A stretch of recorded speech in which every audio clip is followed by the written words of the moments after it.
belah tangan. Lanjutnya, ada cara lima takbir yang lama lama gitu oleh ini dan itu sama-sama kita mengetahui. Jadi ketika kita jadi imam, mau di masjid, mau di rumah, mau di musola, ada cara imam takbir. Jadi harus mengeraskan anda jihad. Jihad itu mengeraskan. Makanya dalam sholat kita mengenal ada sholat jahriyah dan somitoh. Kalau somitoh itu sholat yang somit itu apa? Damai, tidak ada bersuara. Apa sholat zuhur dan sholat asar. Sisanya sholat jahriyah, di mana imam membaca surat al-fatihah dan selain surat al-fatihah surat pendek.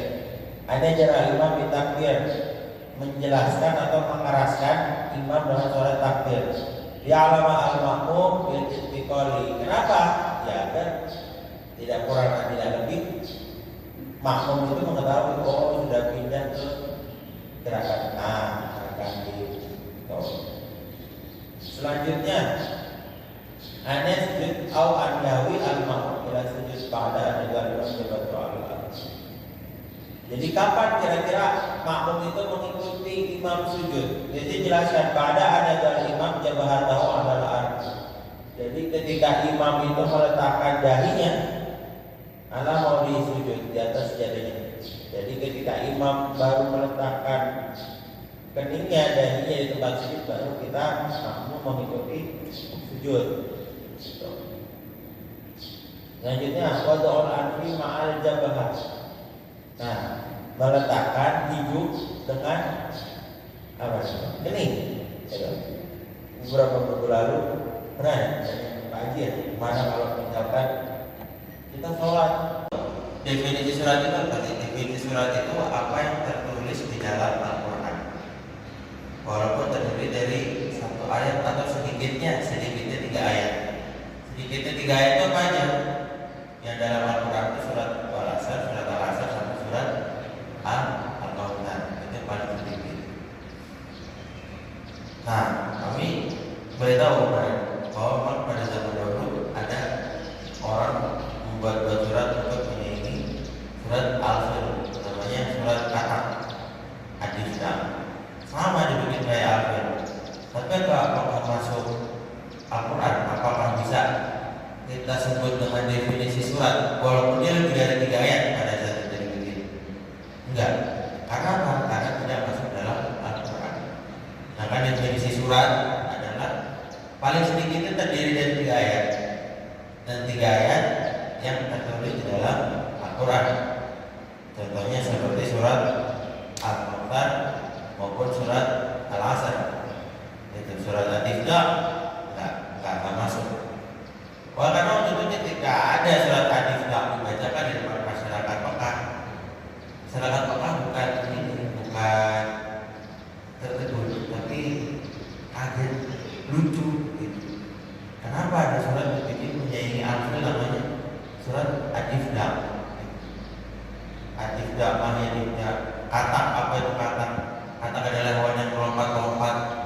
Itu tidak bisa menyaingi surat Al-Fil.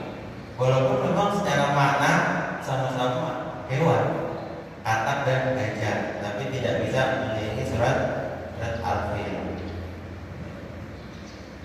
Nah, selanjutnya kalau kita sholat berjamaah, an-yaslam al-makmum fil jahriyah li qiraati imam. Apa ikan dari kuat? Ini ada. Kan pengajarnya ada orang.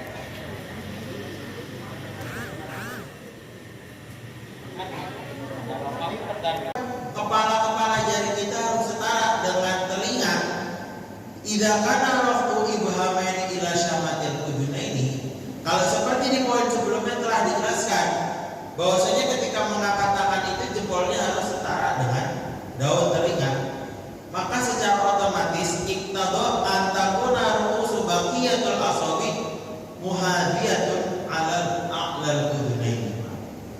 Jadi secara otomatis ketika jempol kita sudah setara sama syamatul udun, ketika sudah setara sama daun telinga, maka sisanya jari-jari kita ini akan setara di sini. Itu. Jadi mungkin ketika sudah di sini, jadi ini akan setara dengan telinga. Jadi harus dipaskan. kira-kira seperti itu. Wali Ada yang sakit ketika ruku ataupun sholat, silakan duduk. Karena memang mampu ini mampu untuk berdiri dari awal sampai terakhir tanpa adanya gangguan apapun. Berdiri sholat. Nah selanjutnya ada an-yufar rija baina qadamaihi. Setelah berdiri ada sunnah yaitu memberikan renggangan. Jadi memang kalau sholat itu kita tidak disunahkan untuk menempel. Ini makruh. Di sini tertulis wa taqra'u lahu an yusalliqa baina qadamaihi. Jadi memang kalau kita berdiri dan menempel itu makruh. Terlalu